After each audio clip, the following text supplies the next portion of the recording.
Mr. President, colleagues, from the outset, it is a great honor as the hosting side TASS news agency. I've been charged with moderating this session. First, I would like to thank you, Mr. President, for responding to our request. This is the 9th meeting in this format, and year in, year out, there is a growing interest in this meeting. I remember you met with us last year, and colleagues from Reuters agency told me that they didn't remember there being any more flash news alerts after any other meeting. And this year has passed very quickly, but it's been packed with events, and there are 14 leading world news agencies present here. Everyone has been very happy to come. We know that your schedule today has been very packed as well, so without further ado, I suggest we should begin. First, I would like to say a couple of words, if you don't mind. I would like to welcome you, thank you for your interest. I think we've listened to a short but wonderful concert of top-notch quality. The hour is late. We're all in a very good mood, so let's not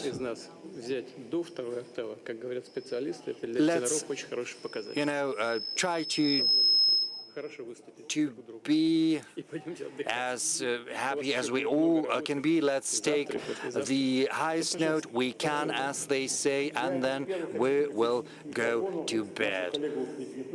First, I would like to give the floor to our colleague from Vietnam, Vietnam News Agency Director General, Madam Vu Viet Chang. This is the first woman to chair this agency. She holds enormous authority in Vietnam. She is a professional of world class. Madam Wu, over to you. Thank you. First of all, I would like to express our sincere thanks for TASS News Agency for arranging this very special interview with Mr. President, Mr. Vladimir Putin, and thank you for your time.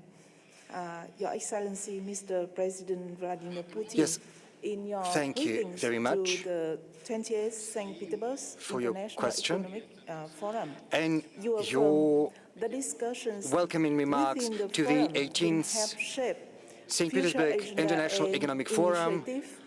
You said something which is of great interest to me. I would very much like to ask you, what is the agenda, what are the initiatives that could change the world for the better? Could you please elaborate on the initiatives Russia is taking to build a just and sustainable and rapidly developing world? And that agenda, what role do you see for Russia's cooperation with Asia and Southeast Asia and Vietnam in particular in that regard? Thank you. Well, officially, the agenda for the forum has already been announced. I'm not going to dwell on that. But, of course, we are not having such an ambitious goal as to change something in the world in the course of this forum. The discussions are not going to change anything, but, you know, the forum has been held for many years now. It first was held in the 90s, and it has been gaining momentum, as Mr. Guzman has pointed out, and increasing and growing number of our partners is coming to the forum, and the very fact that we're having conversations and the fact that we are signing a great number of agreements and deals and protocols, all of that is a very good testament to what we're doing. Our goal is To move further, I do not need to explain you why the circumstances are so difficult right now, because across the world there are conflicts raging, there are trade wars unleashed, and all of that creates difficulties in the way of the world trade. And there are grounds to believe that the forecasts saying that the world trade is going to slow down do have some foundations. So, if we were to put aside the official agenda for a while, then our goal, I believe, is going to be to search together for the ways to overcome the difficulties we are facing. And this will allow us indirectly influence the situation in the world economy. Given the fact that the forum is going to be attended by colleagues from different countries, colleagues who are holding leading positions in economy. There are going to be leaders from the world economies that are holding a great deal of sway in the world economics. So all of this is probably going to have a good impact on the economy. I do not think I need to explain to you that what we advocate is a just world order. We want the WTO rules to be observed rather than tweaked to serve some short-term political gains whenever it's necessary. We are also against any kind of trade war or trade restrictions. As far as our cooperation with Southeast Asia is concerned, it's developing steadily year in, year out. Our trade is growing. I'm not gonna name the figures right now so as not to make a mistake, but this is absolutely true. Our trade is growing, and it applies to all countries of the world, Vietnam in particular.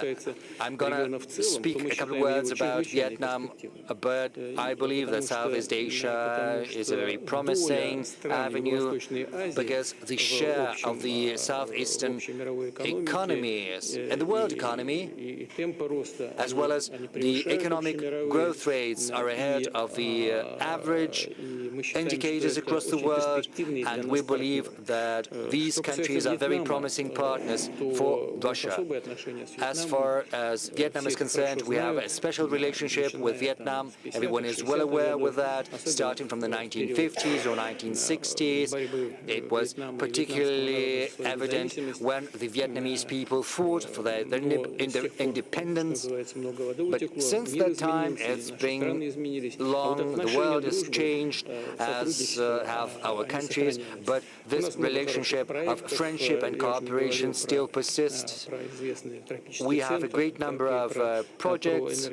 There's the Tropical Center, there's also the energy, because we're working both in the Russian territory and in the Vietnamese territory, and we are willing to expand this cooperation, providing our Vietnamese partners with a chance to work in Russia in hydrocarbons. We're also cooperating in agriculture. Strange or bizarre as it may sound,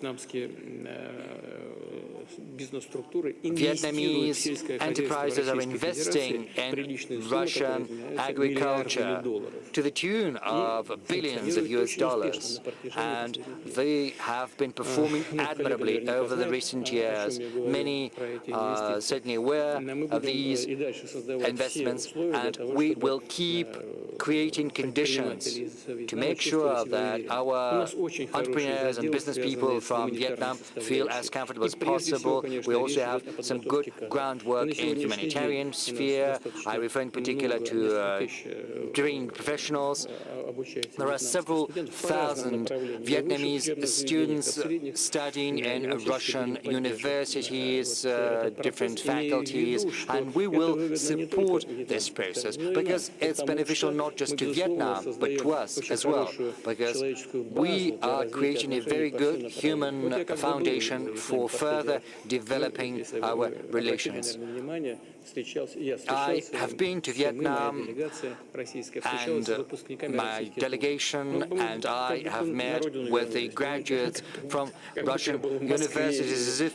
It's as if I had got back to homeland, because the atmosphere was very amiable and very friendly, and there is a huge deal of interest among all of these people to work with Russia. They are willing and they want to work with Russia, and what's more important, they've got the opportunities for that. The last visit of the General Secretary of the Communist Party of Vietnam to Russia has but confirmed that all of the plans we've got with Vietnam are absolutely realistic and are implementable, and we will keep pursuing the goals and accomplish them. Thank you, Mr. President. We still stay in Asia. I would like to give the floor to a great friend of ours, Director General and President of Xinhua News Agency, Fu Hua. He is a member of the Central Committee of the party. He's also a doctor in legal sciences. He participated in the BRICS summit last year, and Xinhua is a long-standing partner of ours. Over to you, sir.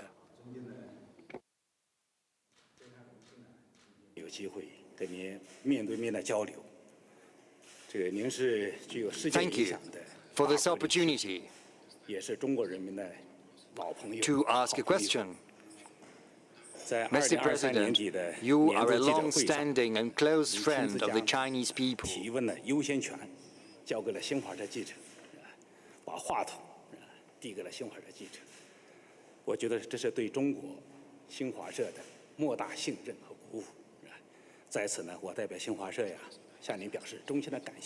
Last time, you provided the Xinhua news agencies, journalists to speak, and we would like to thank you for that. Right now, there is a question I would like to ask. Over the recent years, the Chinese-Russian relations of strategic partnership and comprehensive cooperation have been performing very well, making a contribution to strengthening mutual political trust. What do you think the possible avenues we can find for further expanding and developing ties between China and Russia?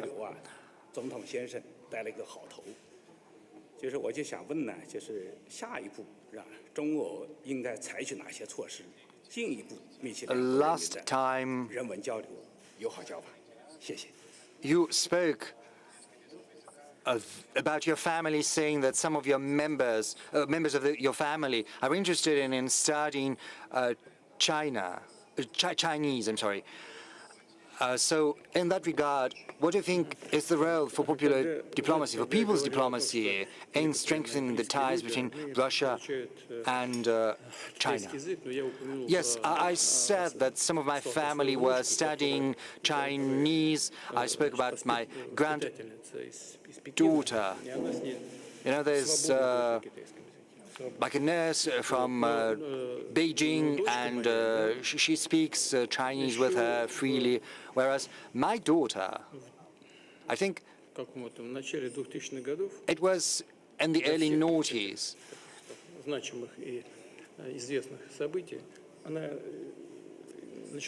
my daughter decided to dive into Chinese. She simply wanted to study the Chinese language. But, you know, using that as a starting point, I can tell you there is a growing interest in studying Chinese in Russia. And there's nothing surprising about that. There is nothing in this that would set the Russian-Chinese relations apart or different from our relations with any other country, because If there is a country with which our relationship is growing, if the economic ties are growing, then there is a growing number in professionals who can speak either English or German or say French, as it used to be in the 19th century, because French is still considered to be the language of diplomacy. But, well, now it has been supplanted with English to a certain extent. But now, as for growing contacts in different spheres, all of that pushes us towards the idea of studying the language. I think we've got 51,000 Chinese students studying in Russia, 21 or 25,000 Russian students are studying in China. Our universities have fostered direct contacts, in particular between the Moscow State University and other universities and the universities and the People's Republic of China. We also have many humanitarian contacts. To cite an example, we organize thematic years of Russia in China and China and Russia on a regular basis. If my memory serves me right, we started this process by organizing the year of the Chinese language in Russia and vice versa for the Russian language in China. And it was not a coincidence because it gave a huge impetus to the interest and mutual interest. Moreover, 240 billion US dollars of trade, that's important, and Russia is becoming a prominent trade partner for China in terms of the economy.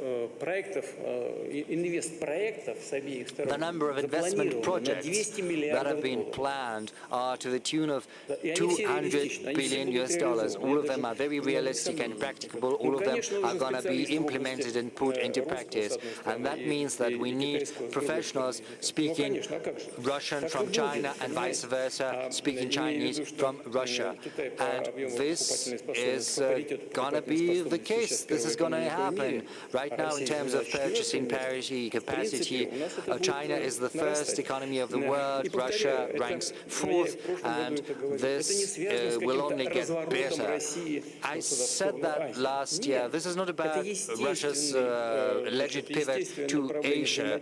This is just a natural course of action because our economies are growing. We noticed this trend back in the early noughties or maybe the late 90s, and we started to pursue this path, fostering our relations. This is not about short-term interest. To a large extent, and I'm not going to open a secret to you, this is happening due to the fact that our economies are growing. And of course, the Chinese economy's quality is growing as well, and I do hope that Russian economy and Russian economic quality are also improving. Maybe we'll get back to that. But what kind of priorities does it set before us? Of course, we need to ensure the reliability of financial flows that sustain the growing trade of 240 billion US dollars. We also need to concentrate greater attention on high tech. And in that regard, I believe, and I do hope, our Chinese friends will find something to catch their interest in Russia and vice versa. We are moving closer to the project of a heavy helicopter. Of course, Russia is a leader in that regard, because even the UN is using our helicopters because we are the only ones in the world to produce that, and China and others are interested in that after the tragic events, the natural disasters that happened. There are other avenues we could pursue, namely space exploration, aircraft construction. You know, there's something that has surprised me and has brought me joy at the same time. I see great Chinese achievements in the development of artificial intelligence. We see it's 10 times as cheap and 10 times as efficient as the results of our other colleagues. Or let's take genetics, which is a critical biological sphere. It's important both for medicine and for economy. And there is another thing, we're also developing our military and military technical cooperation, and this is certainly very important to ensure stability in international affairs. We have a whole track dedicated to that cooperation. Our defense ministries have plans for cooperation. We hold exercises on a regular basis, and we will hold exercises this year. We're also cooperating in the military and technical sphere. We are aware of the wishes of our Chinese friends. They are interested not just in purchases, but also in an exchange of technologies, and we will going to pursue these plans. Let's move to Europe. I would like to give the floor to a representative of a country that is very well known to you, namely Germany. We've got the head of news desk of DPA. News desk is at the core of any news agency. Matej Romanchik is a friend of ours. He was with us last year. He worked in different spheres. So over to you. And when you did sport, well, you covered sport. What sport did you pay greatest attention to? Football, first and foremost. Thank you, Mr. President. Thank you for the invitation and for the chance to be here. Good evening, Mr. President. The new Federal Chancellor, Friedrich Merz, has recently said that he could contemplate holding a telephone conversation with you. Do you think that would be useful? Would you like to have a contact with the new Federal Chancellor? Do you think Friedrich Merz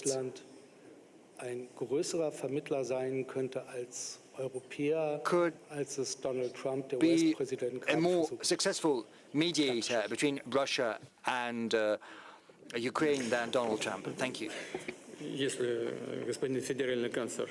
If Mr. Federal Chancellor wants to call me and have a conversation, I have repeatedly said that we never abandoned any contacts and we are always open for that. Some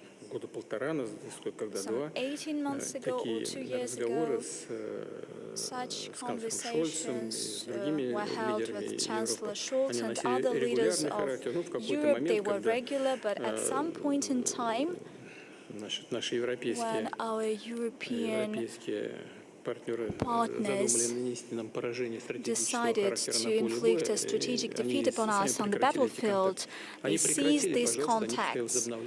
They were the ones to seize them. They should be the ones to resume them. We are open for that. I've already said that. As to whether Germany can make a greater contribution than the United States as a mediator in our negotiations with Ukraine, I doubt that. A mediator should be neutral. When we see German tanks, Leopards on the battlefield, and we see that the Federal Republic is thinking about supplying tourists to the Ukrainian territory, not only to use the equipment, but also that Bundeswehr officers would operate that. Then it begs the question, and everybody knows that should that happen, it would not affect the hostilities. This is ruled out.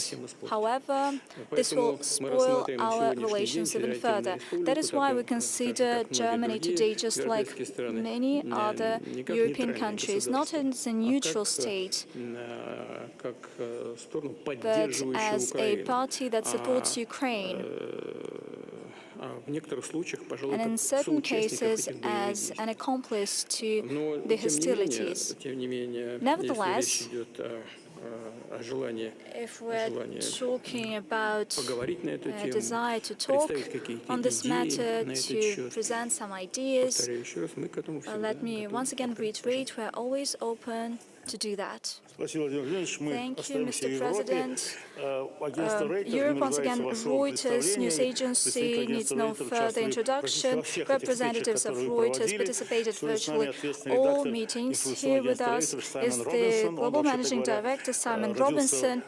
Incidentally, he was born in Australia, but he worked all over the world, in the Middle East, in the US, in Africa. He is here with us for the first time. He has some questions to you. Thank you, Mr. President. I'd like to ask a question, please, about Iran. Prime Minister Netanyahu in Israel has said that Israel's attack on Iran may lead to regime change. And Donald Trump, the President of the United States, has called for Iran's unconditional surrender. I wonder if you agree with the Prime Minister and the President. I didn't quite get your question. What do I agree with? What do you want me to agree all that? They said one thing and the other thing. And then you said, do you agree? What do I agree with? Do you agree with either of their statements that it could lead to regime change and that Iran should prepare for unconditional surrender?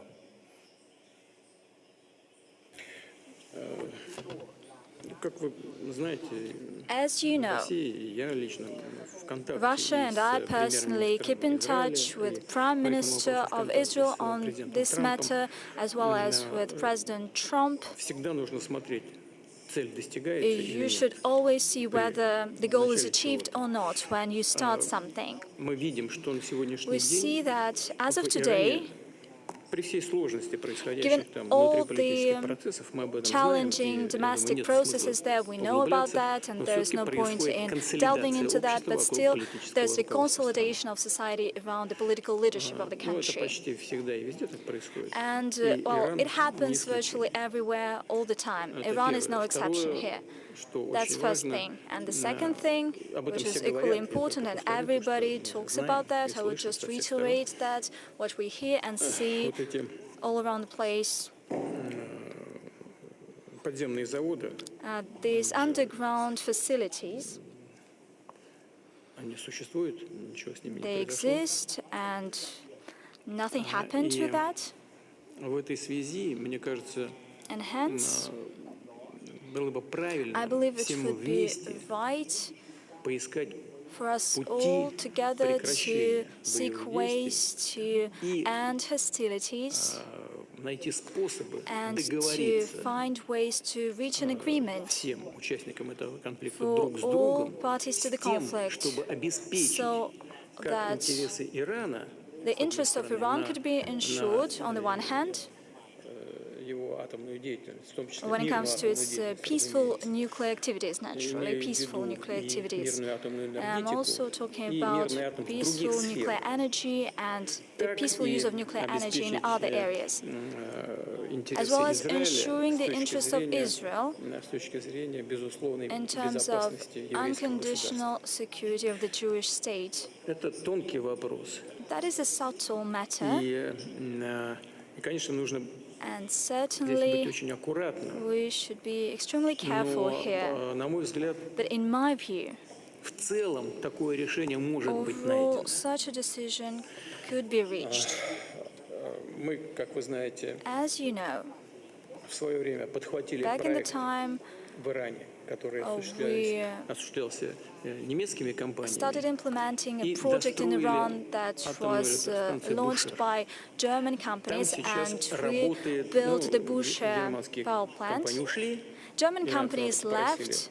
Iranians asked us to follow up on that project. It was a difficult task because it was started by German specialists. It was their design, and Rosatom made a great deal of effort in order to adjust this to the Russian design. Nevertheless, we succeeded, and this unit has been operating successfully. We signed a contract to build 2 extra units, and this is a work in progress. Our experts are on the field. We're talking about over 200 people. And we agreed with the Israeli leadership that their security will be ensured. Overall, I believe that given the plans of Iran to keep on developing the peaceful nuclear program, I'm talking about the areas of agriculture that is applicable, as well as medicine and so on. But this is not nuclear energy. As well as nuclear energy, together with Iran, since we have this high level of trust between our countries, we have established very good relations, we could keep up with this effort and ensure their interests in this area. I would not delve into details, there are a lot of them. And all these details were discussed by us, both with the Israeli side, with the American side, and certain messages were sent to our Iranian friends. And overall, the interests of Iran in peaceful nuclear energy can be ensured. At the same time, we could lift concerns of Israel when it comes to its security. In my view, there are such options.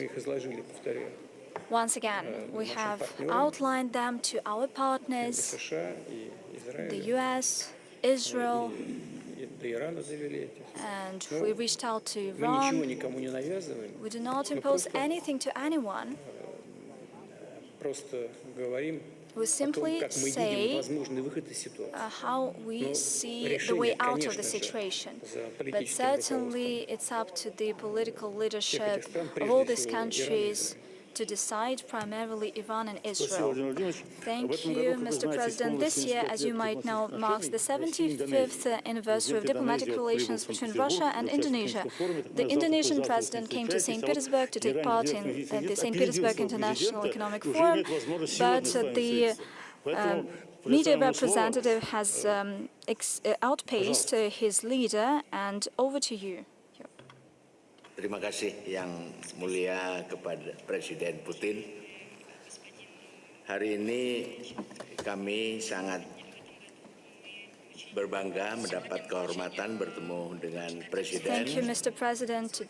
Bertepatan dengan kehadiran Today we are very proud untuk melakukan kunjungan kenegaraan that we will witness the visit of President Prabowo to Russia,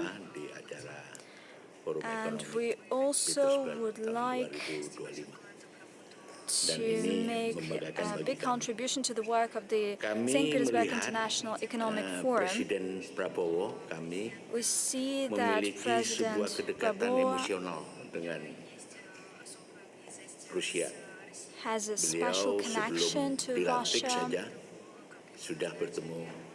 Before his election, he already met with you, and we see it as a very important message for our countries. And there is another issue. What is the priority of President Putin with regard to Indonesia when our connectivity and relations with Russia are enjoying the 75th anniversary?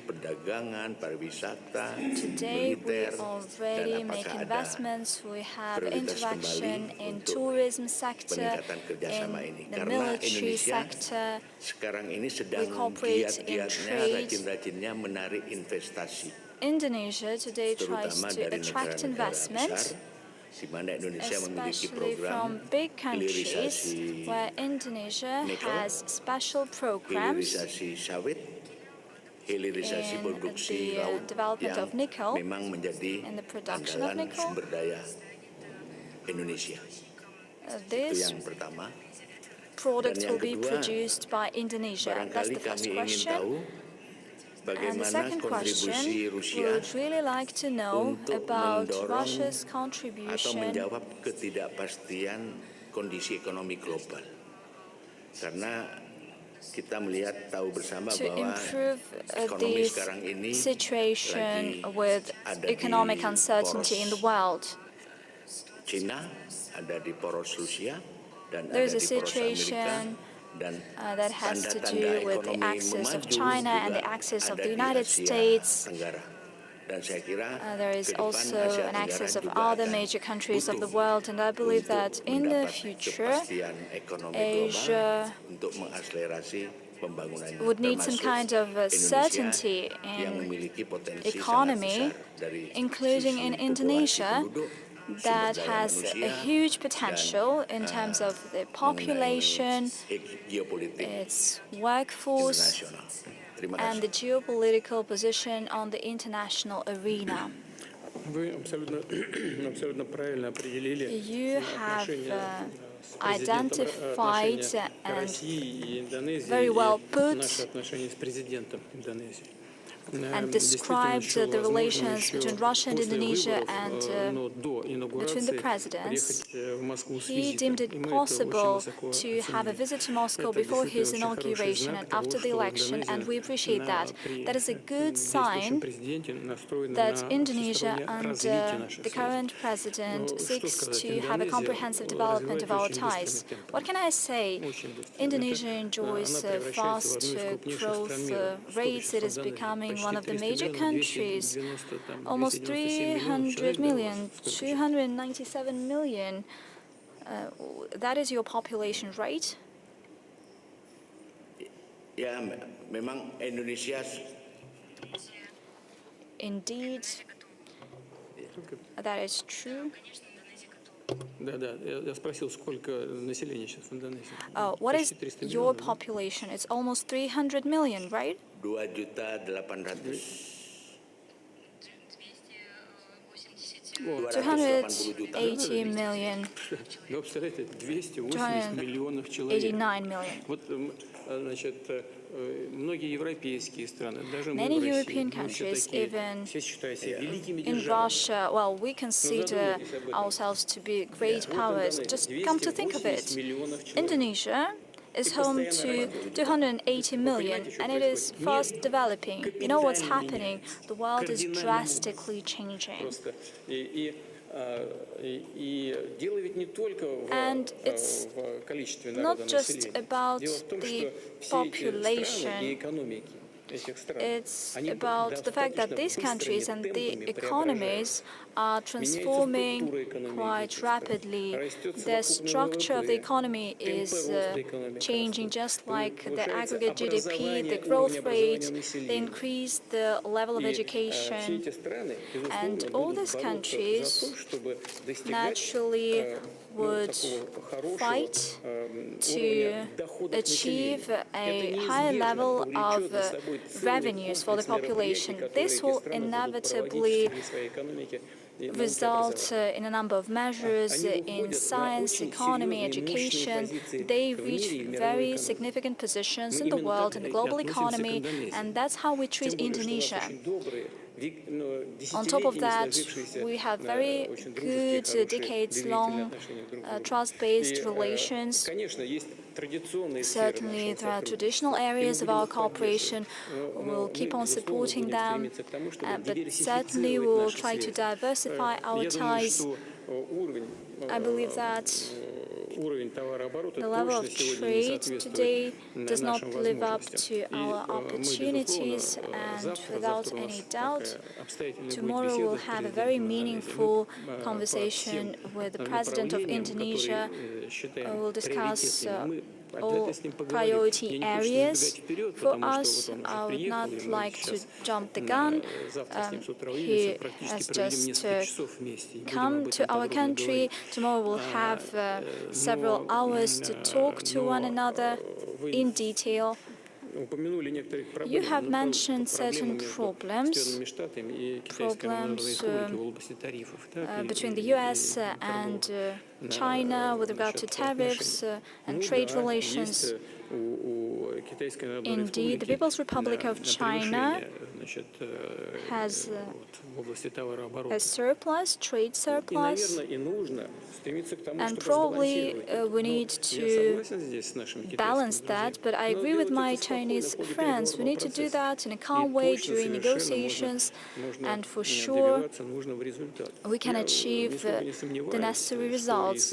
I have no doubt that certainly the United States will draw this conclusion at the end of the day. The current actions of the current administration, well, they lower up, they ante up the negotiation process, but at the end of the day, it boils down to mutually acceptable solutions, and I believe that that will be the case here as well. By the way, the President of China came up with this strategy, Belt and Road Initiative, that seeks to create conditions for interaction with neighboring countries, not only close neighbors, but also countries that share common approaches to developing trade and economic ties. And this approach is successful. It really is. Indonesia starts to work within BRICS, and it is doing that in a quite confident way. We would make sure that Indonesia is becoming a full member of BRICS, that it enjoys dividends and benefits from this shared efforts. It could feel that the BRICS family and the BRICS rules have a favorable impact on your economic development, and BRICS countries, including Russia, are interested in bolstering relations with Indonesia on the tracks that are priorities to you. And once again, primarily we're talking about high tech. We have a lot to offer to our partners from Indonesia, and I'm positive that Indonesians too would be happy to offer their interesting ideas to us. That is something that we'll discuss at length tomorrow with the President. Thank you. For many years, we had very close partner relations with our friends from the Kazakhstan media. We have regular contacts. At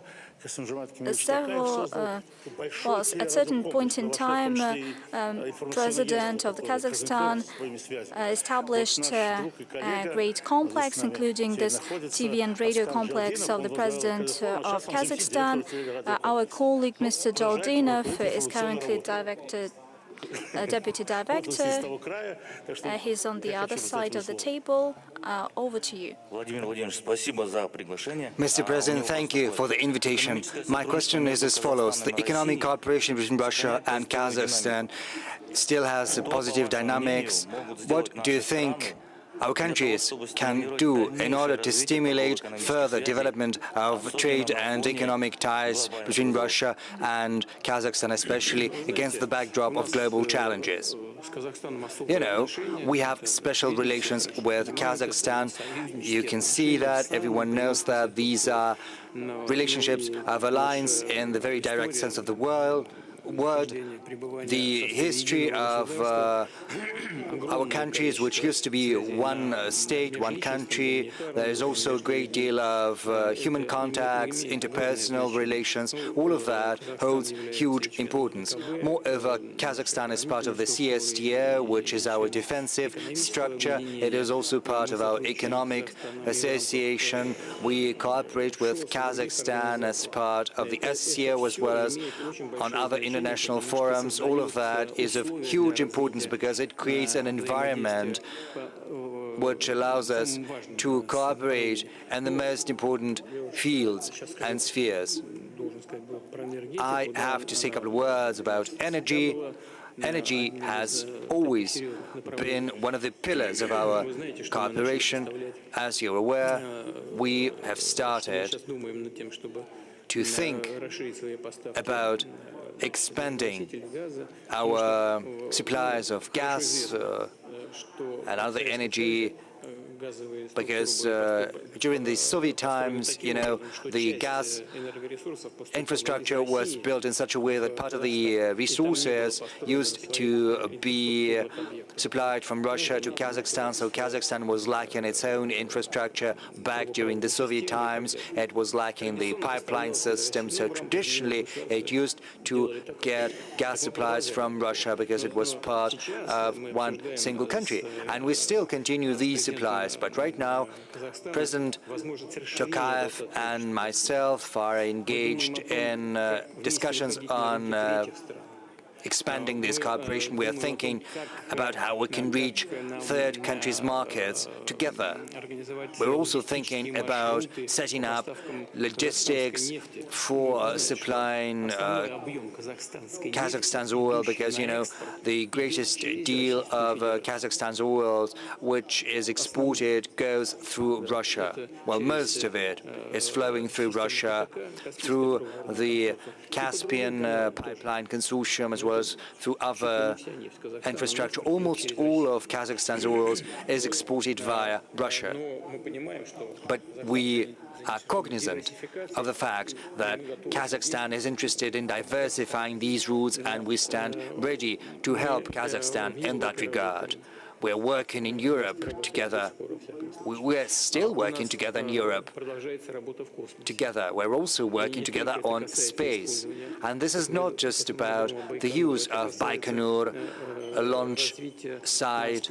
We're also thinking about developing satellite constellations. I refer to joint projects in space exploration as well. We are also servicing our trade, which is constantly growing, using our national currencies. This level has reached almost 95%, which is a very good result, which gives us a chance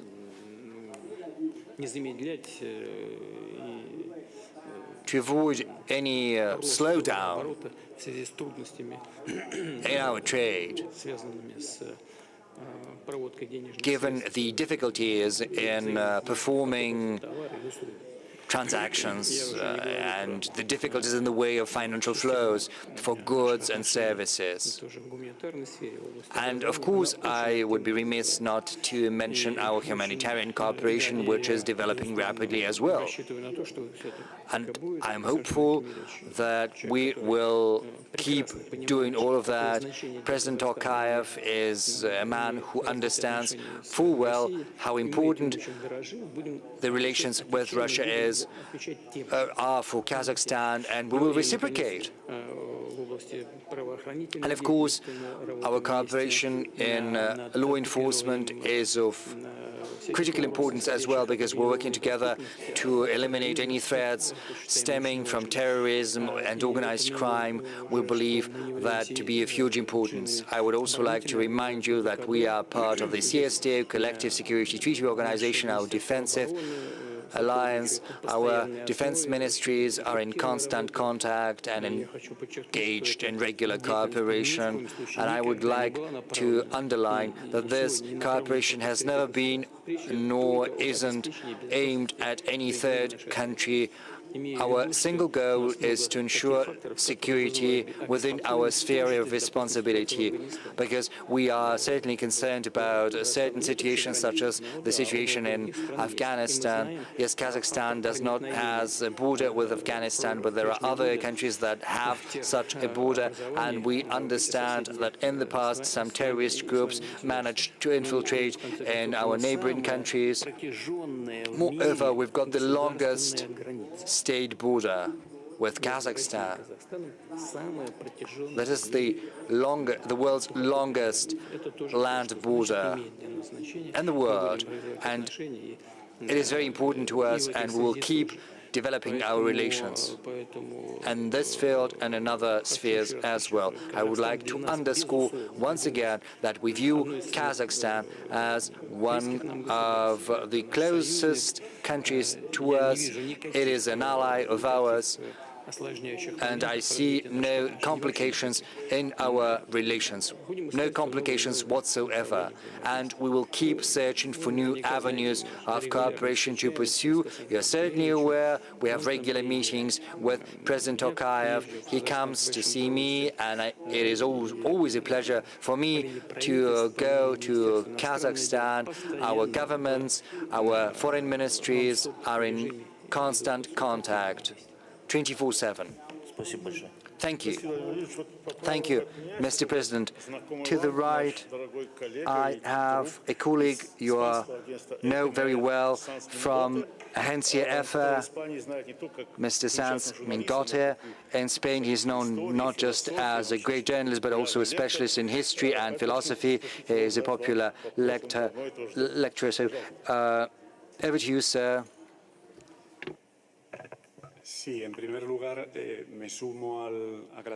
First and foremost, I would like to join my colleagues in expressing gratitude to you, Mr. President, for having this chance to be present here.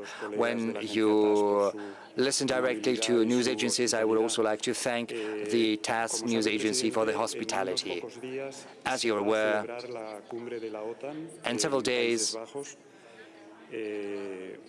the NATO summit is going to take place. It's going to be attended by many countries. And one of the topics brought up on its agenda is going to be the rearmament of Europe.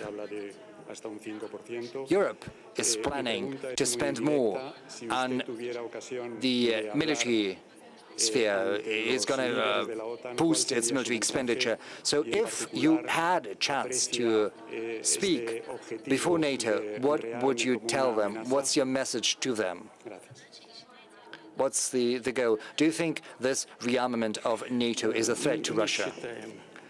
We do not believe any kind of rearmament by NATO to be a threat to Russia, because we are self-sufficient in terms of ensuring our own security, and we are constantly improving our armed forces as well as our defensive capabilities. Whatever NATO does, this certainly might create certain threats, but we are going to respond and address any of those threats regardless. So from that point of view, any rearmament or any increase up to 5% of the GDP spent on military expenditure, well, doesn't make any difference. That's the first thing I would like to say. But unfortunately, there's another thing I would like to say. For many centuries, from time to time, for many years, for many centuries, the West has always brought up this danger stemming from Russia, because it made it easier for the Western elites to fashion their domestic policies, because this alleged threat from the East could always be used as a reason for getting more money from the taxpayers. It could also be used to explain their own mistakes in economy. They could always shift the blame on this alleged threat from the East. If we have a look at the textbooks in history, we'll see that this issue pops up from time to time in the course of history. Understandably, the current crisis in the relations between Russia and Western Europe goes back to 2014. But the problem is not that Russia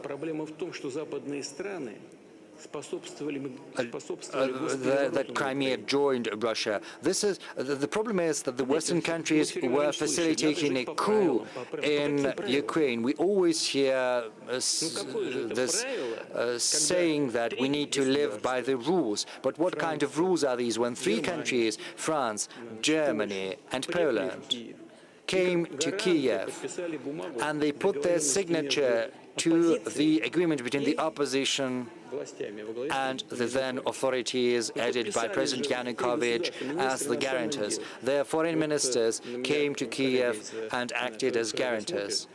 Our colleague from Germany is looking at me. Mr. Steinmeier used to be a foreign minister and he put his signature to that document.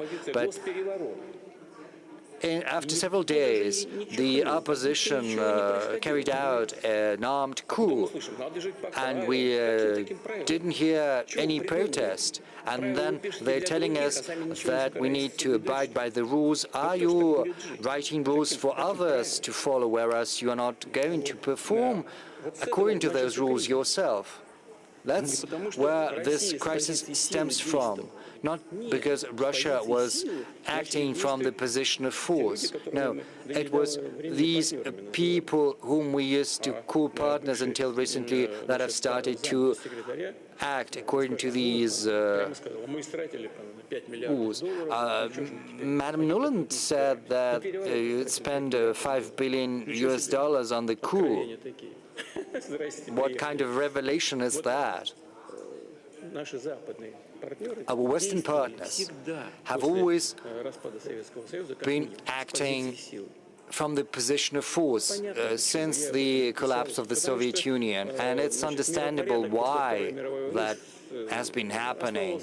I wrote about that because since the Second World War, the order had been built upon a balance of powers and force between the countries that emerged victorious in the Second World War, but then one of the powers disappeared and the West started to rewrite the rules to suit its own goals. So it all started with Ukraine. You know, the development started to happen in the southeastern part of Ukraine, where they did not accept that coup.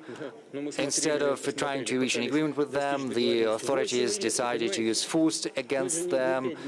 We tried to find a solution for 8 years. We had been trying to secure an agreement between the Kiev authorities that stood at the origin of the coup d'etat and the southeastern part of Ukraine. Well, back then it was Ukraine, it was the Donbas region.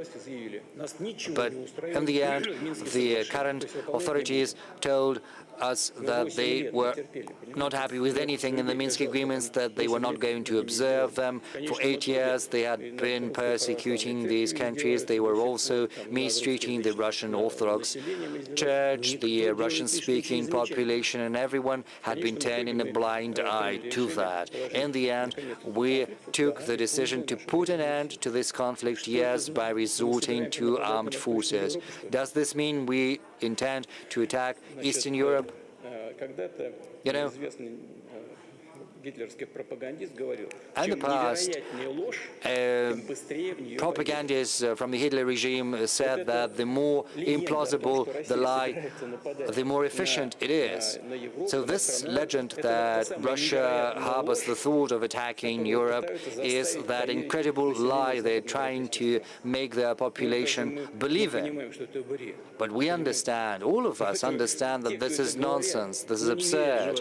And even those who are saying that do not believe 1 second that. I don't think you believe that. Is there anyone here who believes that Russia is preparing an offensive against NATO?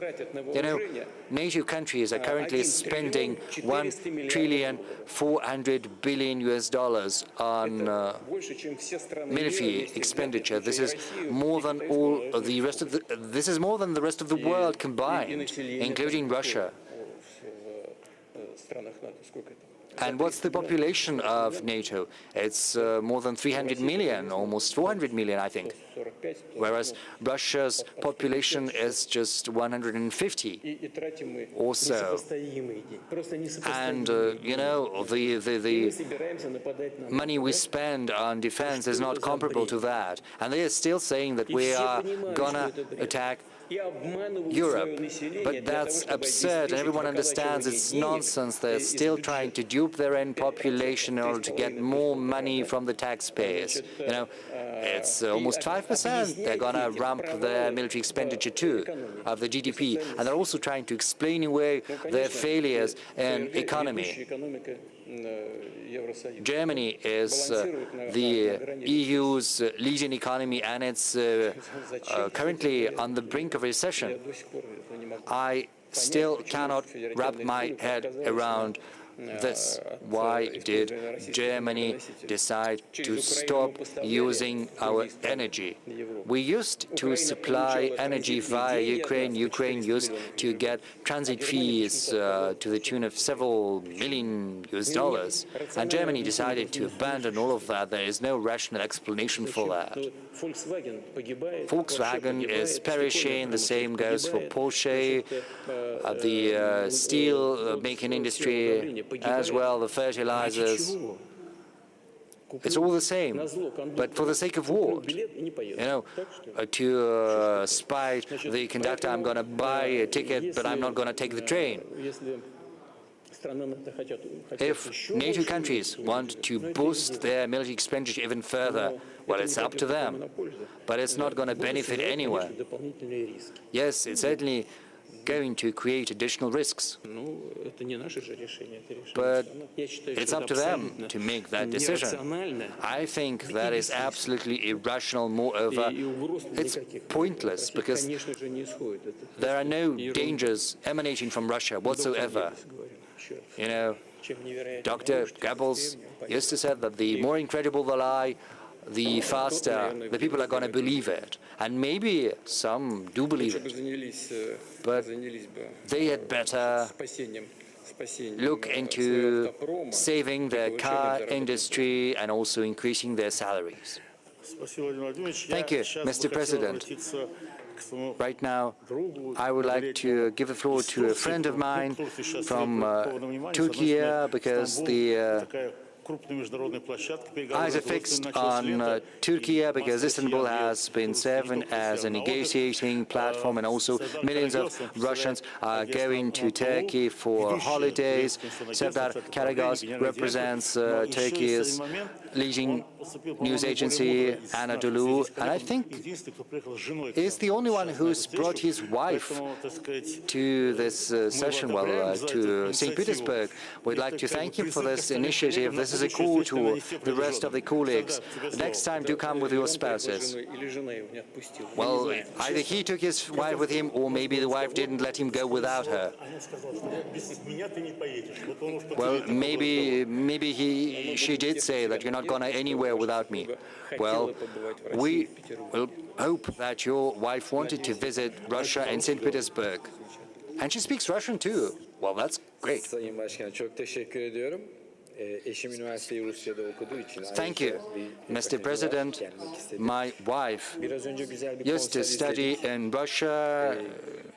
She used to study here at university. She did want to come. We wanted to go to a concert, which was great. At all times, Russia has paid a great deal of attention to art, to literature. On the one hand, we see the development of cultural and arts festivals. On the other hand, basically there is a war waged by Russia, and I would like to talk to you about a possible end to this war.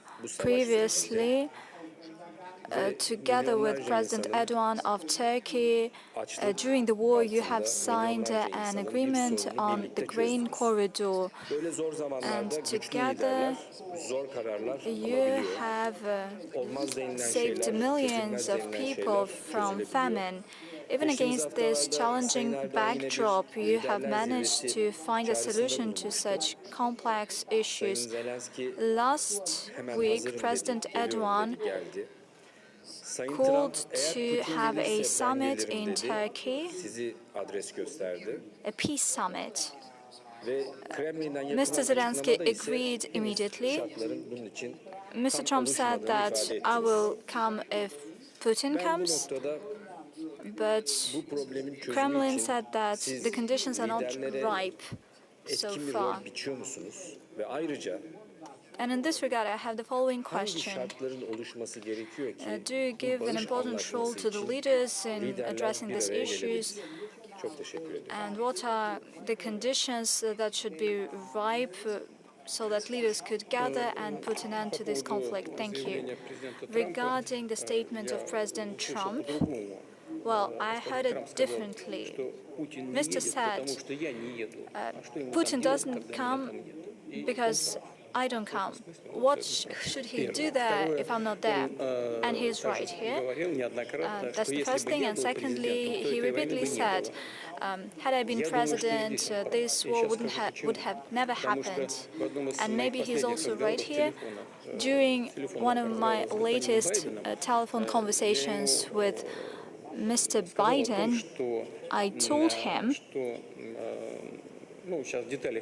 well, I would not delve into details right now. We have all the records. I said that we shouldn't go as far as have these hotbeds of tension and conflicts. We need to ensure that the current leadership of Ukraine should meet the needs of its citizens in the southeast of Ukraine. There is a need to put a stop to the genocide of the Russian-speaking population. Human rights violations should not happen. That is something that was repeatedly said by the previous administration regarding the human rights. And by the way, back in the day I told him, you think that it will all be resolved so easily right now, but afterwards it might turn out that it would be better if you hadn't done things that you did. And I said it to him, and probably if Trump was the president, this conflict hadn't happened. That's the first thing. As for the summits, you know, I participated in the Minsk negotiations where we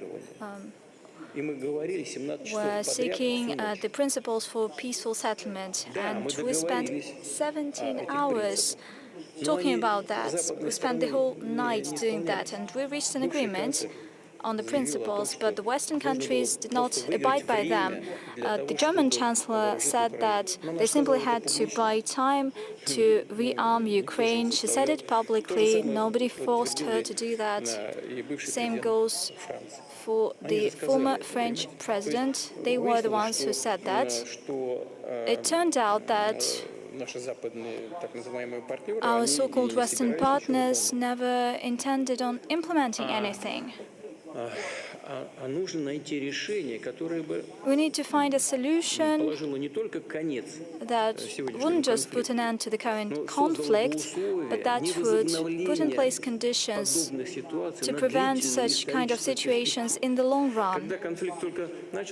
When the conflict just erupted, we tried to convince the Ukrainian side so that they would use the Minsk agreements to reunify the part of Ukraine that wanted to leave them, but they refused to do that, and ultimately a military conflict erupted. I've already said it to Secretary General Guterres, and I said it publicly. You might argue in any way you can chastise Russia for launching an aggression, but listen, you don't need to be a big expert in public international law to understand the rationale that I'm going to outline to you. A part of the territory of one country decided to divide separate from the main party, and I'm talking about the southeast of Ukraine. Donetsk and Lugansk, they decided to part from Ukraine. Did they have the right to do that? In line with international law and the UN Charter, they were entitled to do that, and the relevant article stipulates the right of nations to self-determination. I believe it is Article 1, the right of peoples to self-determination. That's the first thing. Secondly, during this process, had this part of the country had the obligation to ask for permission to the central authorities according to the UN decision following the Kosovo case. The International Court of Justice directly stipulated if a part of a country decided to separate, it doesnn't have an obligation to ask for permission to the central authorities. And that's what Donbas did. We were entitled to recognize their independence. For 8 years, we have been tolerating that, and we were trying to reach an agreement. Ultimately, they declared their independence. Were we entitled to recognize them? Why not? We recognized them, but by doing so, we signed agreement on mutual assistance. We were allowed to do that, of course, and that's what we did. And in the framework of this agreement that we ratified by the parliament, we had to provide assistance to them, including military assistance. They made an official request to us, and we provided assistance to them. Please tell me, where had I made a mistake? You wouldn't find any mistake. There is no mistake whatsoever. One stems from another. When I'm talking about the Kosovo case, I do recall what happened there. Back in the day, the Western countries, European countries, the US made serious pressure on this International Court of Justice, and it made a decision during the separation of a certain part of the country. This part of the country shall not ask for permission, for central authorities for permission. That's it. They did it with their hands. How come? Well, that's what it is. You can do that, and here we cannot do the same. This shouldn't happen. There should be universal rules. Only in this case will they be stable. And this is the guarantee for security of others, not at the expense of others. That's the key part. We're ready to have a meeting, and by the way, I'm ready to meet with anyone, including Zelensky. It's not the point. If the Ukrainian state authorizes anyone to hold negotiations, the point is who will sign documents. I didn't invent anything. In terms of propaganda, you can say anything about the legitimacy of the current authorities. But when we resolve serious issues, what is important to us is not propaganda, but the legal issues. According to the Ukrainian constitution, the president of Ukraine is elected for 5 years. As for the extension of his mandate, there are no options to that, including during the martial law. Do read it carefully. During the martial law, only the mandate of the parliament is extended.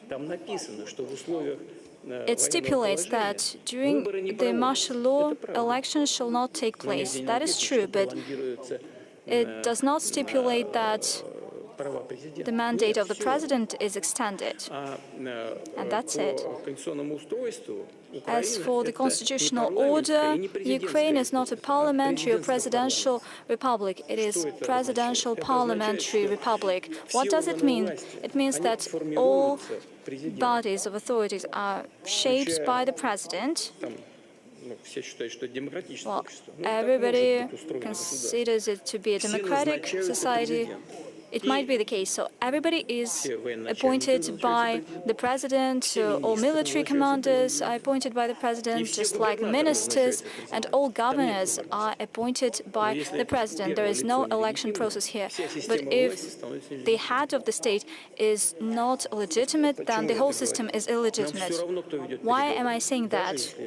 We don't care who conducts negotiations. Even if it is the current head of state, I'm ready to meet him, but if there is a final ultimate stage, so that we would not just sit and divide and argue on something, but just finalize the issue, but it should be done by legitimate authorities. They should be the ones to sign it, because the next leader would come and throw everything into the dustbin.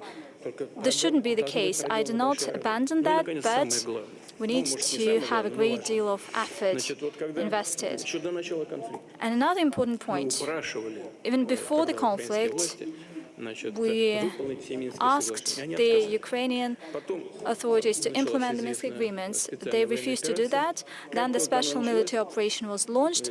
Once it was launched, well, how was it launched? It's no secret.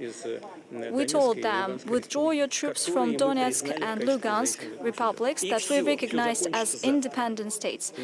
And that's it. Everything will end tomorrow. No, we will keep on fighting. Okay, they kept on fighting. Then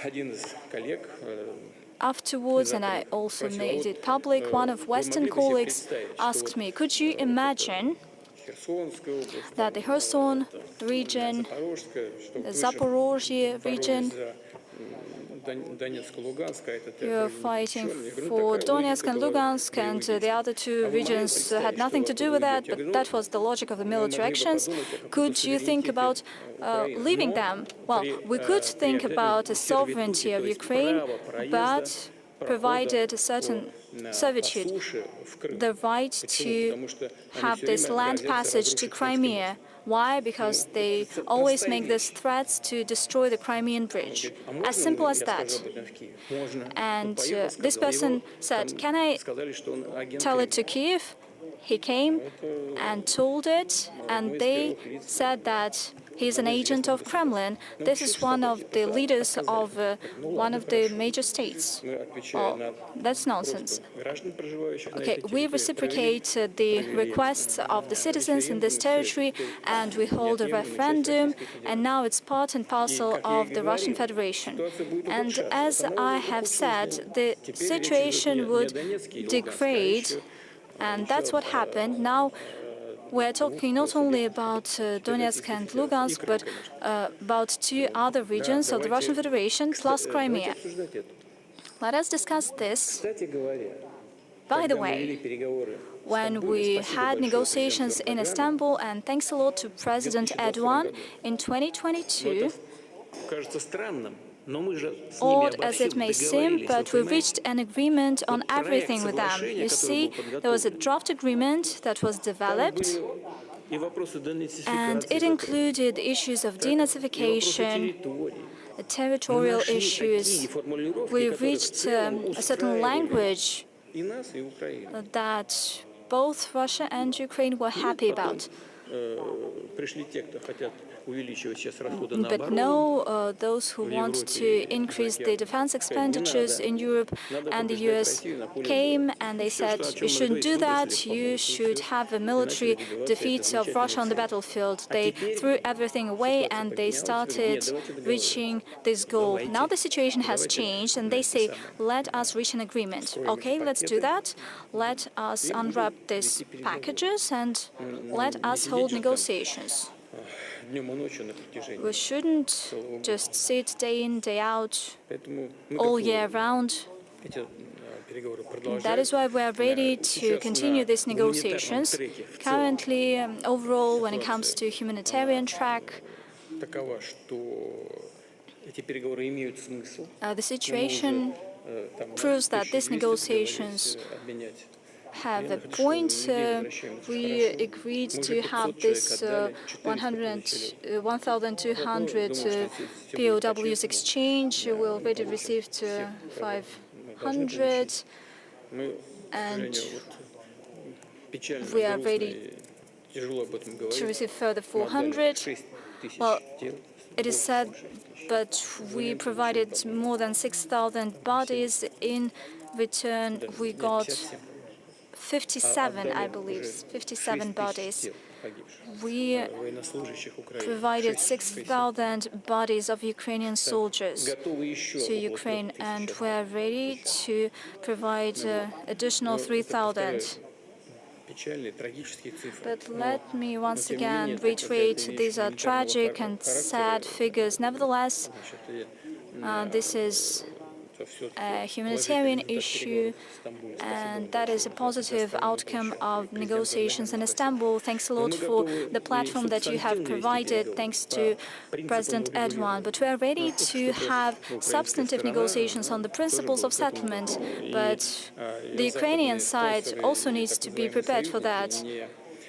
And its Western sponsors and so-called allies should not push it to have a struggle till the last Ukrainians, but they should indicate the current realities, and they should indicate the current state of affairs. Currently, we keep in touch. Our negotiation teams keep in touch.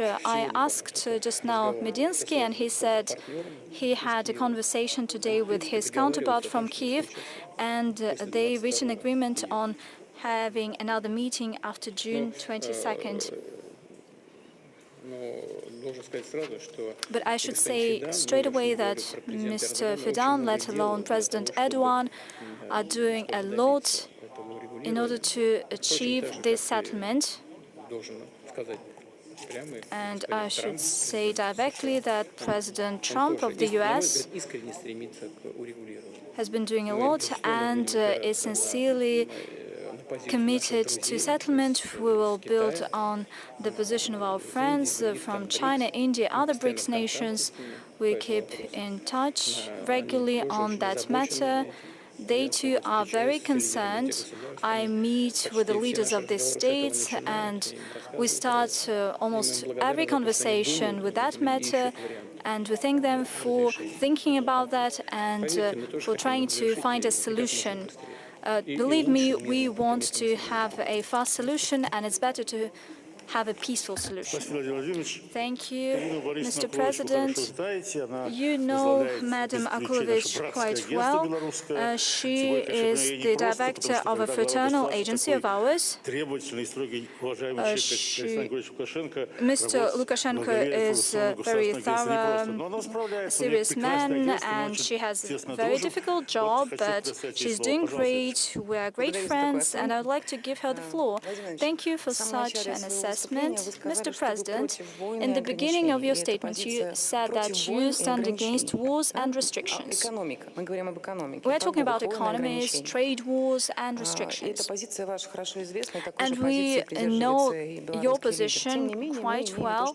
You are on the same page with President Lukashenko. Nevertheless, the situation is such that we had Western sanctions, we had to revisit economic ties, but thanks to that, we got very promising, interesting projects, both in Russia and Belarus.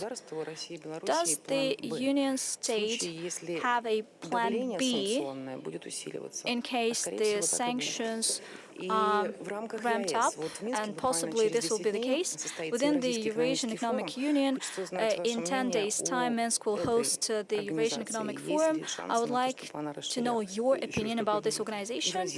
What kind of an organization are you talking about? The Eurasian Economic Forum will take place in 10 days. What's your take on that? Now, you speak about a plan B, but we've got a plan A, which stipulates what we need to do in order to develop both our economies and our relations. Now, a plan B, if something is not working, consult plan A, and we will be successful, we will succeed, we'll make all of this happen, because our trade has reached $50 billion, which is a huge number.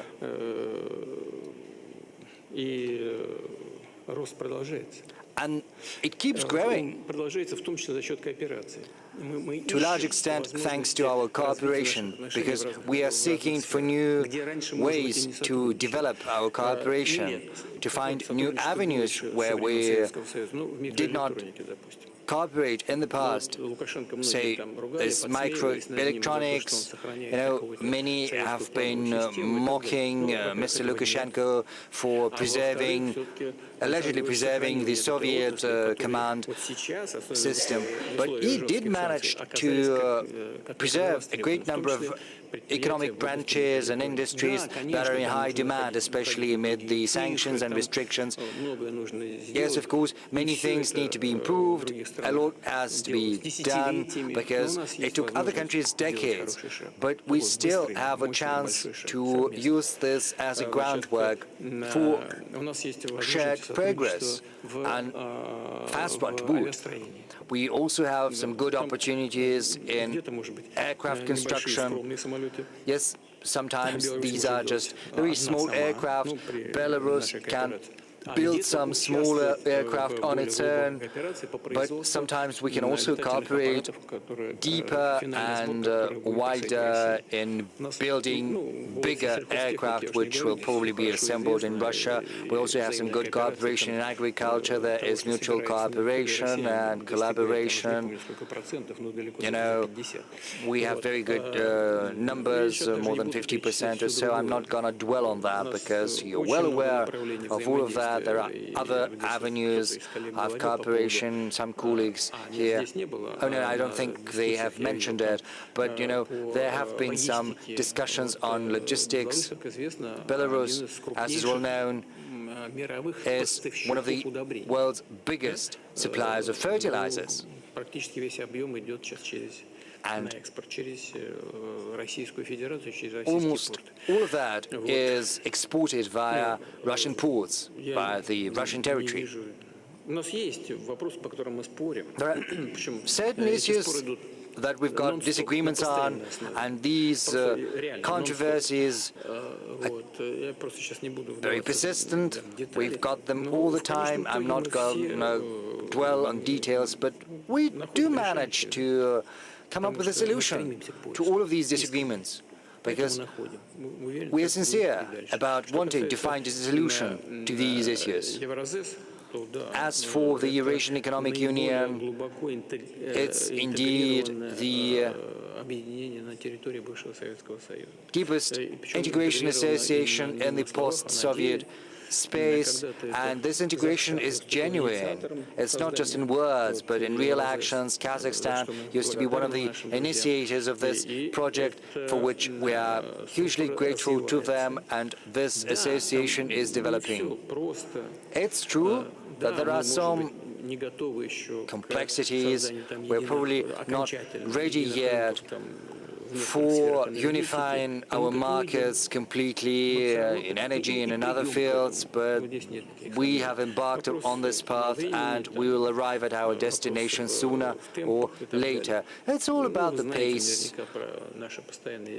You are probably aware of our ongoing discussions on energy supplies, but we do manage to find solutions. We find a way out. Sometimes these solutions are very original, very innovative. I'm not going to dwell on them. I'm not going to mention the details. But solutions are there. They're within reach, within grasp. Our cooperation within the Eurasian Economic Union is very dynamic. I'm very optimistic about that. Bilaterally, we're also doing great. In terms of the Union state, we have made great headway in that regard. I think we've managed to achieve a very high percentage of integration. I think we've almost accomplished all the plans that we have laid. We've done a great deal in terms of customs and also customs statistics. Tax statistics, taxation and customs. These are fundamentals for creating an environment for further economic cooperation. Thank you, Mr. President. I would like to introduce another acquaintance of yours from last year's. This is Editor-in-Chief for Europe from France Press news agency, Karim Talbi. He holds enormous, incontestable authority. He also knows Russian. I think he has not been using his headset to listen to you. Karim, over to you, please.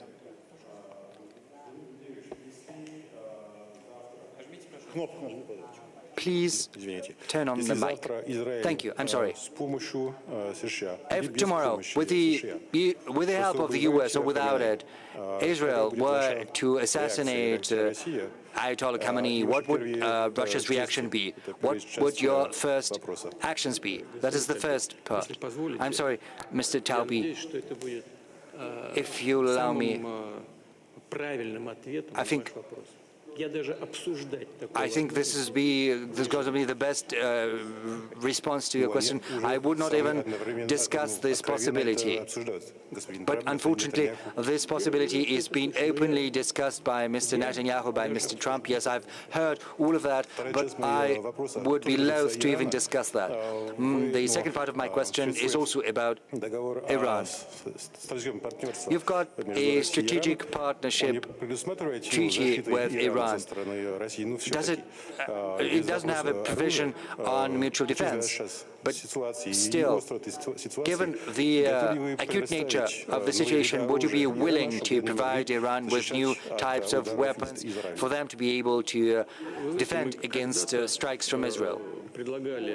You know, in the past, we proposed to our Iranian friends to work together on air defense. Back then, they didn't show a great deal of interest, and that was it. As for the treaty that you have mentioned, the Treaty on Strategic Partnership, it does not have any provisions on defense. Secondly, and third, our Iranian friends are not asking us for that, so there's nothing to discuss. If you'll allow me a clarification, if I'm not mistaken, you've provided them with S-300 and also modified S-200. So Russia did play a certain role in protecting Iran. You know, this is different, because our proposal was to work together on a whole system, not just equipment. Yes, we did discuss that in the past, but the Iranian side didn't show a great deal of interest. And our proposal, yes, there were said supplies. We did carry out those supplies. This has nothing to do with the current crisis. This was just some regular cooperation in the military and technical field. It was under international law. We did not violate anything. Iran had never asked us for anything that would run counter to the international norms that Russia had subscribed to. We have always stayed within the bounds of international law. Anything else you'd like to ask? Well, I've been told just one question. Well, maybe next round of questions. Mr. President, I would like to introduce you to Mr. Kuchimov, Director General of the Uzbekistan National News Agency. You know him probably.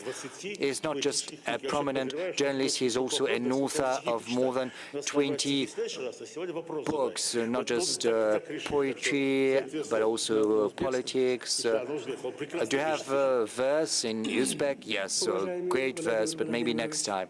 Mr. President, you know that our society holds a great deal of interest in everything that is happening in Russia or around it. First and foremost, this is due to our traditional friendly ties between our countries and our people. Secondly, our society highly appreciates and supports the great deal of work that you are doing together with our President Mirziyoyev in terms of reinforcing our cooperation. Right now, the relations between Uzbekistan and Russia have been raised to an unprecedentedly high level.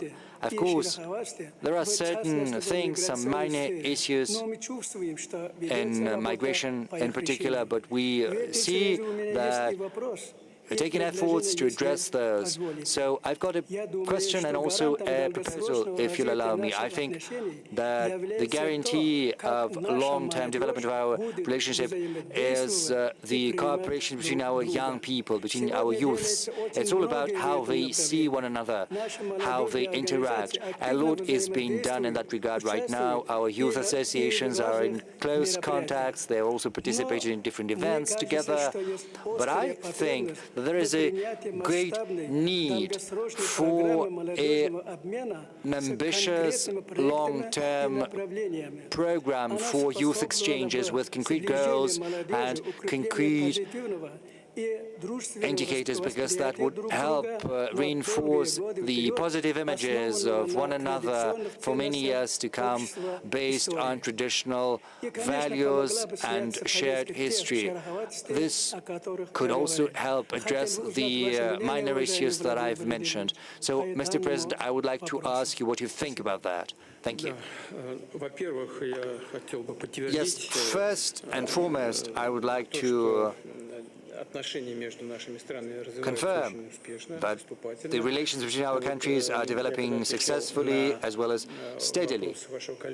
When I responded to the question from your colleague from Kazakhstan, I did mention that we could also come up with a great number of trilateral projects, because we do have these plans, in particular in nuclear, in Kazakhstan and maybe in Uzbekistan. We're working closely and we have made some good headway in developing these projects. Incidentally, when we spoke about Indonesia, at the very beginning, I said that the world was developing rapidly. Indonesia's population is almost 300 million, well, 290 or so, but still, the world is undergoing a transformation. Uzbekistan used to have a population of 15 million 3 decades ago. Right now, Uzbekistan's population has risen to 38 million people, and every year the population grows by 1 million. You see how things change so rapidly, and we are fully aware that there are many issues of social nature. There are issues related to the labor markets, and President Mirziyoyev and I have agreed to address these migration-related matters together. Well, you know what kind of state our labor markets are. We see they're recovering, but we have agreed to work together because we will train those who want to work in Russia in terms of learning the Russian language, studying the Russian culture. There's a very good plan we've drafted for these ends, and I am hopeful that we will put that into practice. And of course, working with young people is of paramount importance. As far as I'm aware, the aide to President Mirziyoyev, Saida Shakhmatova, has recently been to Moscow. She met with many colleagues of mine from the office of the Russian president. She's got the instructions from President Mirziyoyev, and as per these instructions, she pays a great deal of attention to developing youth-to-youth contacts. There are certain proposals in that field, and we will certainly work together on that, because youth holds a great deal of importance, and I fully agree with you on that. Thank you, Mr. President. Next, I would like to give the floor to a person who attends this meeting for the second time. This is the news director from Associated Press. You know, our TASS agency and Associated Press have been cooperating in different forms despite different situations in the relations between Russia and the US. James Jordan, over to you, please, sir. Thank you, Mr. Guzman, for the introduction, and thank you, President Putin, for the opportunity to ask these questions directly to you. It's much appreciated. In relation to the fighting between Israel and Iran, on June the 13th, a statement from the Russian Foreign Ministry condemned the Israeli strikes on Iran. It said, unprovoked military strikes against a sovereign member of the UN, against its citizens, peaceful cities and critical infrastructure facilities are totally unacceptable. It's a simple question. How does that sit in relation to Russia's continued aggression in Ukraine? Yesterday, 28 civilians were killed in Kyiv. AP journalists witnessed a tower block that had been destroyed by a Russian missile. So how do those two positions reconcile themselves? And then a follow-up to that, do you have any plans to meet with President Trump or talk to him again by telephone?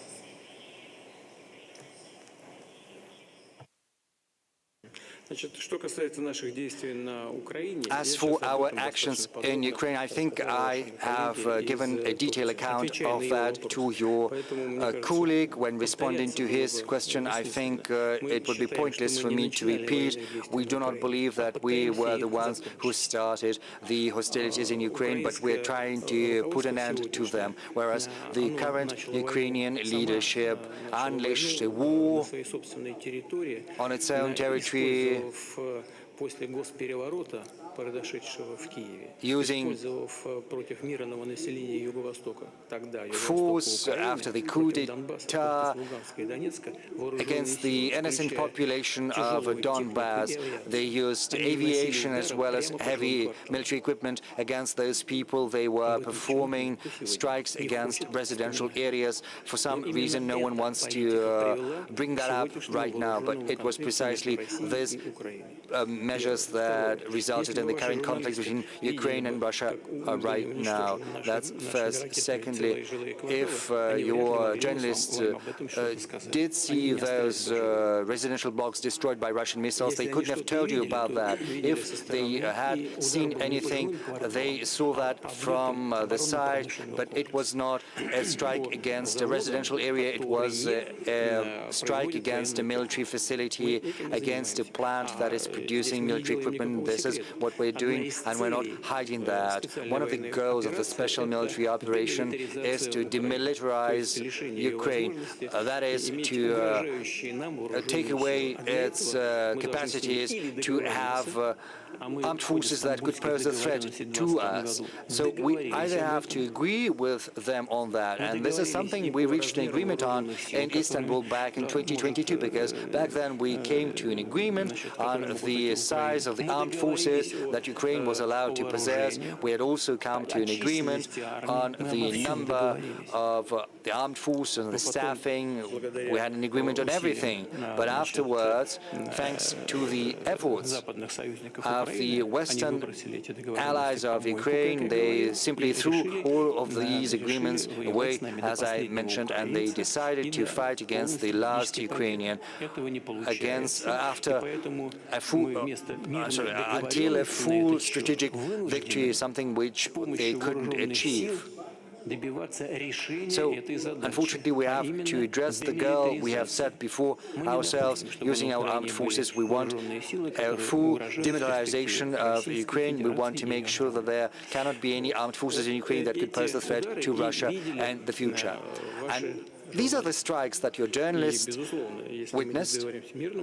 Of course, if we can't come to an agreement, if you can't come to an agreement peacefully, then we will have to seek a military solution to that. There's nothing surprising about that. I do hope I've managed to give an answer to your question as far as the statement by our foreign ministry is concerned. It's all understandable. It cites international law. It's all transparent. Now, as for our actions in Ukraine, I've explained our logic to you, and I've gone through this logic step by step. We believe this is fully in compliance with the UN Charter. As for the assessments made by the Foreign Ministry of Russia, please take a look at that to see what objective there is to it and what things are imaginary. There is nothing imaginary here. Hopefully, I answered your question. With regard to possible meetings with Mr. Trump, naturally, it would be extremely useful. I agree with the US President. It should be well prepared and it should result with some positive outcome. We have chosen a good track. We had several telephone conversations with President Trump. We deeply respect his intention to rebuild relations with Russia on many tracks, in security, in economy. You see, our import to the US has decreased tenfold, and there's been a 4 times decrease of US import to Russia. It was 27 billion, not that much, but it slid down to several billion. As per last year, the trade between Russia and the US increased. It decreases with many European countries, but it increased between Russia and the US. I do hope that President Trump is not just a politician and a man entrusted by his people with the fate of his country, and he's also a businessman, and a great advantage is that he calculates everything, and since he became a rich man, he does a good job in calculating, and he calculates steps towards Russia, how much it will cost to the American taxpayers, to the American economy, whether it will benefit from certain measures or not. And we see the interest of the US business towards building relations with Russia. There are contacts between our key companies. They want to get back to the Russian market. And overall, this instills certain cautious optimism. I hope that the President of the United States and his team will see that, will hear that, and together with business representatives, they will take decisions to rebuild Russia-US relations. Overall, we have contacts with Secretary Rubio, Vice President Vance. By and large, gradually, relations, well, at least we create conditions to rebuilding relations. Hopefully that will preserve this trend. We are ready to do that. Thank you, President Putin. I would like to give the floor to the chairman of the board of the Azerbaijan State News Agency, Azatach, Mr. Aliyev. I was born in Baku, and I would like Mr. Aliyev to wrap up this round of questions. Well, it's very popular. It's a very popular family name in Azerbaijan, Aliyev. Thank you. In my turn, Mr. President, I would like to thank you for this meeting. I have a question on the shallowing of the Caspian Sea.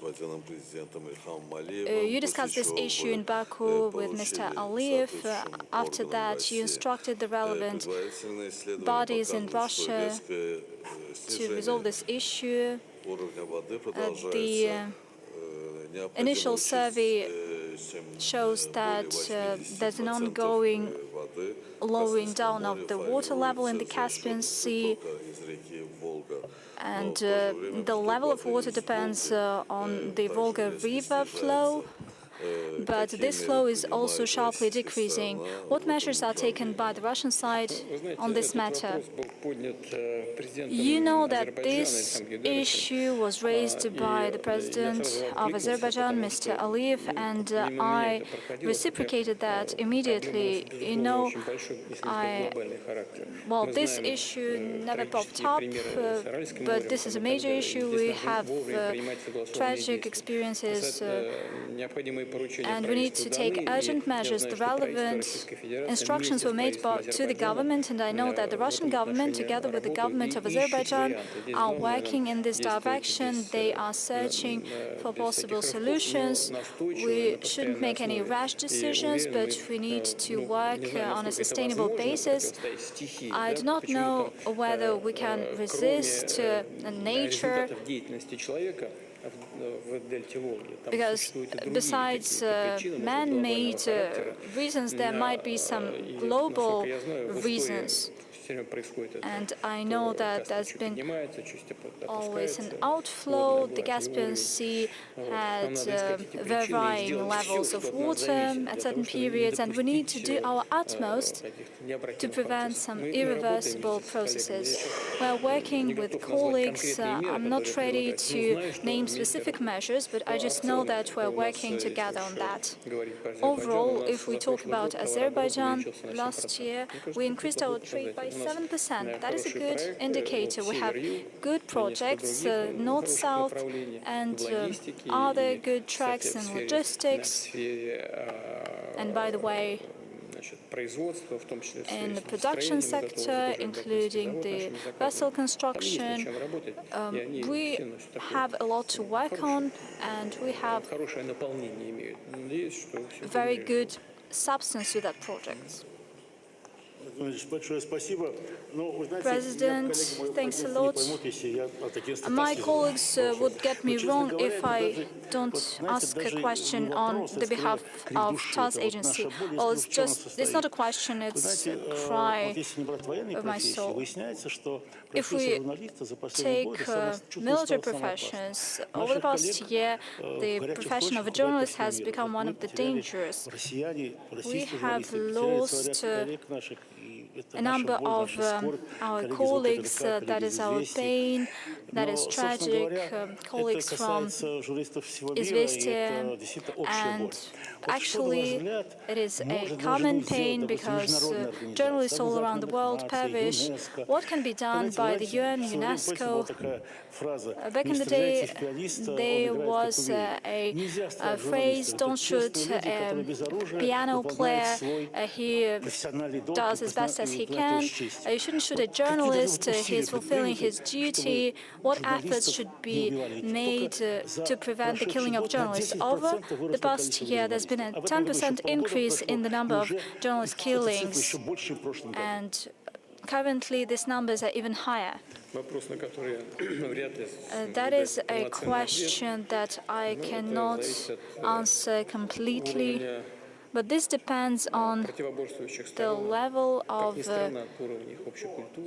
the general culture of the parties to the conflict and their attitude towards humanitarian issues. Unfortunately, when hostilities rage, probably casualties among journalists are inevitable, but it's not about that. The thing is that if it is made deliberately, if your colleagues suffer due to some consequences, due to some circumstances, that's one thing. They might be wounded and then they perish, but if that is done deliberately, that is a crime, that's for sure. And probably we might think together about the possible response of the international community. What is happening right now? If a journalist dies due to one party to the conflict, then the allies of this party to the conflict make it seem as if nothing happens, and the other side makes fuss around that. And the same goes the other way around. And by the way, journalist solidarity is not working all the time. Certainly, some decisions need to be taken at the international level, at the level of the United Nations, for instance. We need to think about that. But it's not just a question of curiosity, and I would like to express my condolences to all families, regardless of who they belong to. They fulfilled their duty, and I would like to express my condolences. Mr. President, thank you for these words of support. It is important for all of us. We've been working for 2 days today. We started yesterday. We continue today. Our colleagues still have their interest, and it's up to you if you have any opportunity. Okay, colleagues, we won't make a full round. If you have some burning issue, please raise your hand and we will ask the President to answer. But please be brief. Thanks a lot, Mr. President. A representative of the Iranian news agency had to be here with us, but he didn't manage to come because of the war.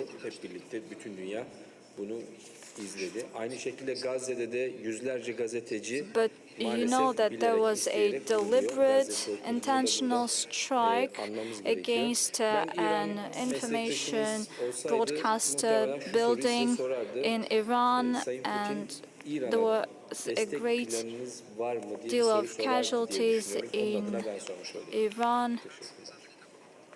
And I think that Iranians would ask the question, would Putin support Iran? And I would like to ask this question on their behalf.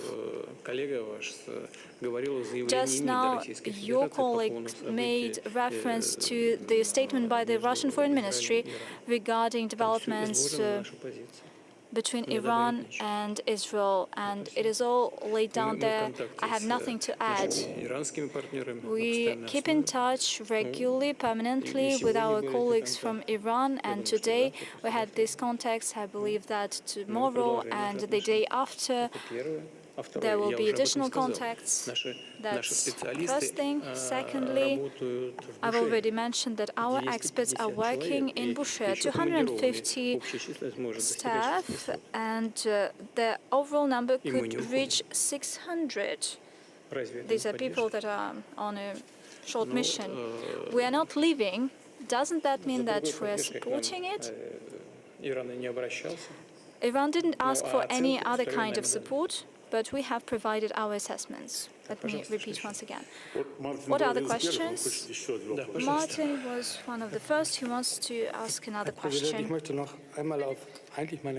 Mr. President, I would like to go back to my first question because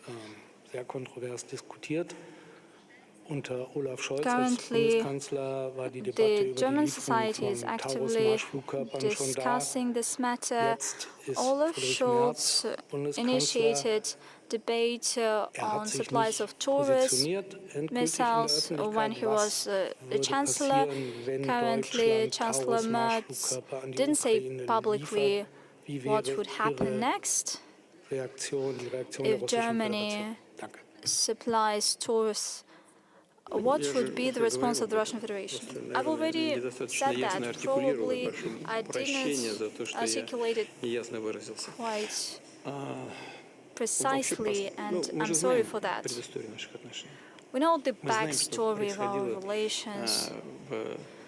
We know what happened in 1940s, we know what happened during the World War II, and we know how many efforts were made from both sides, the Soviet Union, the Russian Federation and Germany, in order to heal the wounds of the past.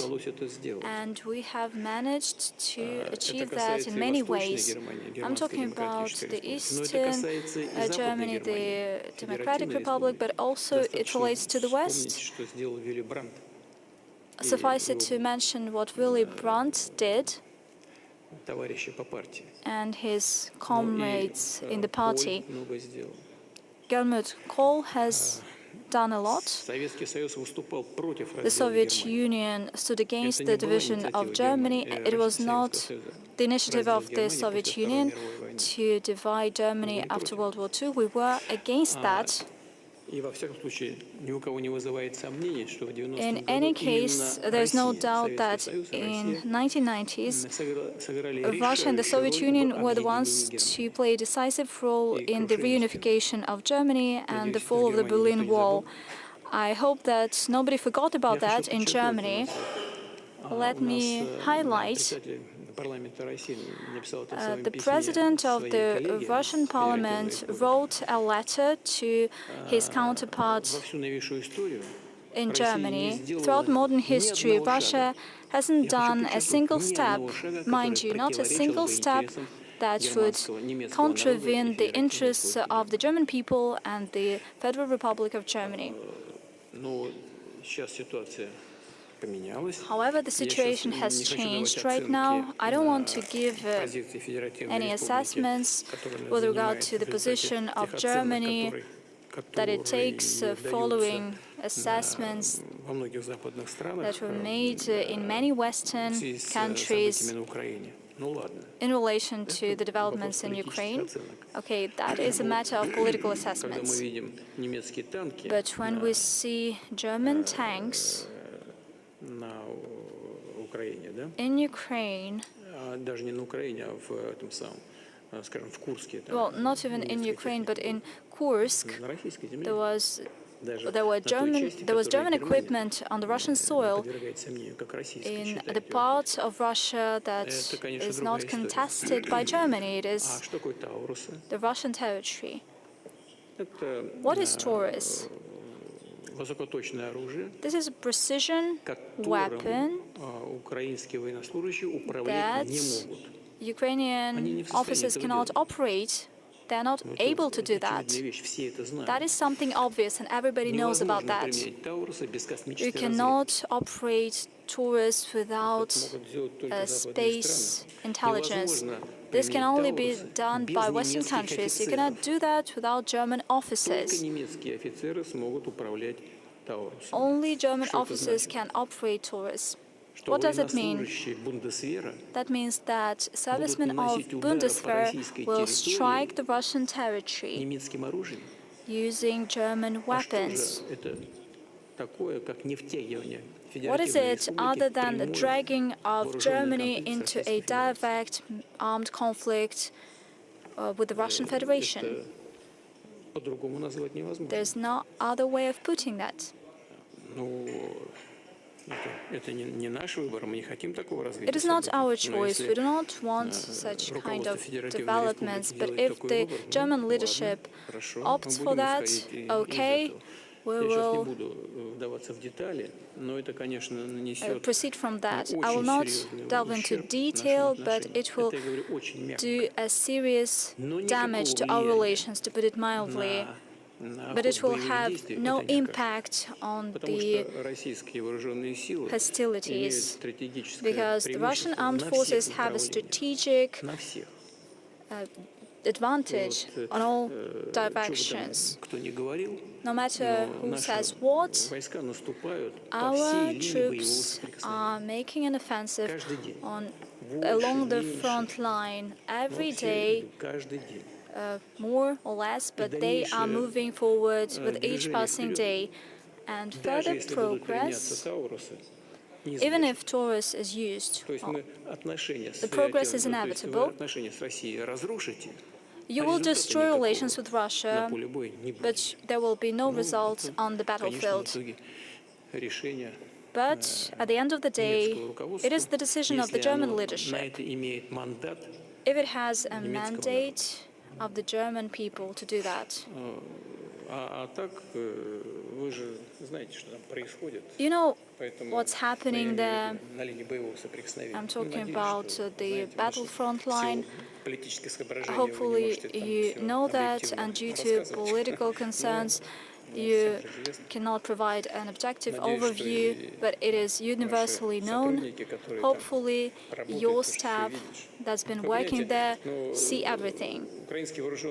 You see, Ukrainian armed forces are equipped, are manned by 47%, and the assault units have even less percentage.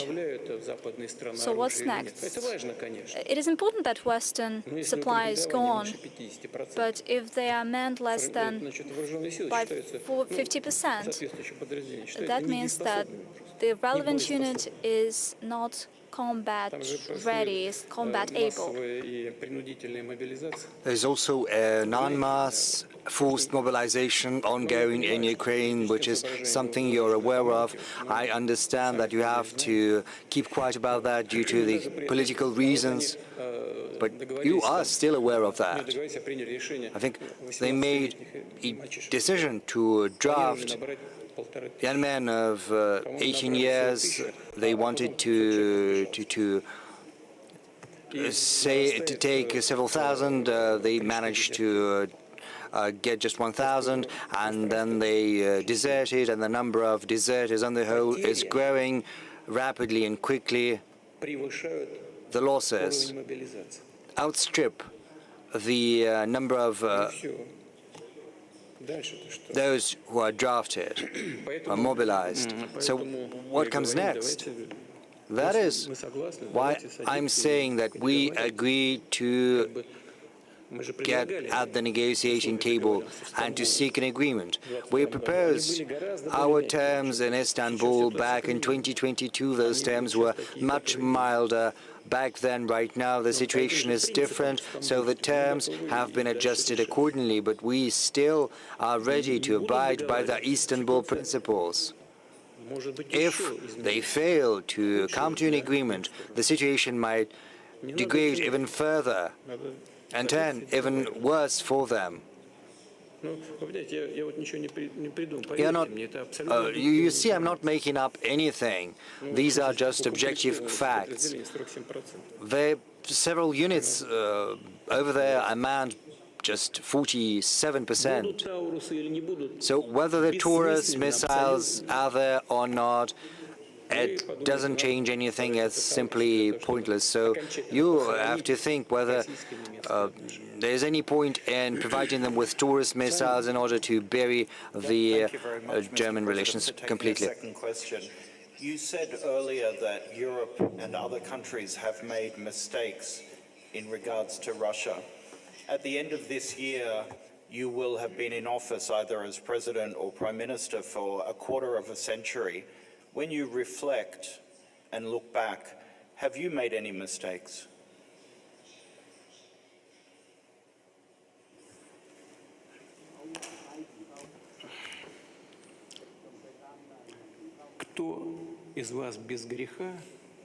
He who has no sin, let him throw the first stone at me. And let's stop at that. Thank you.